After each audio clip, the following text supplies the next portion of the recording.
Hello guys, ഈ ഇടയ്ക്ക് Instagram ഇങ്ങനെ സ്ക്രോൾ ചെയ്തുകൊണ്ടിരുന്നപ്പോൾ ഒരു ന്യൂസ് കണ്ടു. ഈച്ച മൂവിയുടെ പ്രൊഡ്യൂസർ ലവ്ലി മൂവിയുടെ കളക്ഷൻ തട്ടിയെടുക്കാൻ ശ്രമിക്കുന്നു എന്ന് പറഞ്ഞിട്ടൊരു. അപ്പോഴും ഞാൻ ഈ ലവ്ലി എന്നുള്ള മൂവി കേൾക്കുന്നത്, ഞാനങ്ങനെ കേട്ടിട്ടുമില്ല ഇതെന്ത് മൂവിയാണ്.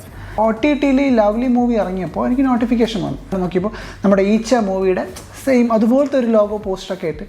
അപ്പോൾ ഞാൻ ട്രെയിലർ എടുത്ത് കണ്ടു. ട്രെയിലർ കണ്ടപ്പോൾ ഓക്കെ, മലയാളത്തിലിറങ്ങിയ നമ്മുടെ ഒരു ഈഗ പോലത്തെ ഒരു പടം ക്വൈറ്റ് ഇൻട്രസ്റ്റിംഗ് ആയിട്ട് തോന്നി. കാരണം നമുക്ക് മലയാളത്തിൽ അങ്ങനെ ഒരു മൂവി വന്നിട്ടില്ലല്ലോ. സോ എന്തായാലും കണ്ടേക്കാമെന്ന് കരുതി എന്തായാലും കാണാൻ തുടങ്ങി. കണ്ടു കഴിഞ്ഞപ്പോൾ എന്താ പറയുക, ടെക്നിക്കലി റിച്ച് ആയിട്ടുള്ളൊരു മൂവി. അതായത് അതിൻ്റെ CG എടുത്താലും സിനിമാറ്റോഗ്രഫി എടുത്താലും ക്യാമറ വർക്ക് അങ്ങനത്തെ ഐറ്റംസ് എല്ലാം പൊളിയാണ്, നല്ല രസമാണ്. പക്ഷേ സ്റ്റോറി ഭയങ്കര വീക്കായിട്ട് എനിക്ക് തോന്നി. കാരണം വെച്ചാൽ ഇത് എത്തിക്കൂടെ നല്ലൊരു സ്റ്റോറിയൊക്കെ ഉണ്ടായിരുന്നെങ്കിൽ കുറച്ചുകൂടെ നന്നായിട്ട് എടുക്കാമായിരുന്നു എന്ന് തോന്നിയ ഒരു പടമാണ് ഈ പറഞ്ഞ ലവ്ലി. എനിക്ക് പേഴ്സണലി അങ്ങനെ ഭയങ്കര ഇഷ്ടമായിട്ടൊന്നുമില്ല ഈ പടം. കാരണം വെറുതെ ഒന്ന് കണ്ട് തീർത്തു, അത്രയേ ഉള്ളൂ. ചിലപ്പോൾ കുട്ടികൾക്കൊക്കെ അത്യാവശ്യം ഇഷ്ടപ്പെടാൻ ചാൻസ് ഉണ്ട്. മാത്യുവിൻ്റെ അഭിനയം എടുത്താലും എവിടേക്കോ കുറച്ച് ഓവറല്ലേ എന്നൊക്കെ തോന്നും. ബട്ട് ഓക്കെ, കണ്ടിരിക്കാം. എനിവേ ഞാൻ കണ്ടു, നിങ്ങളും കണ്ടു നോക്ക്.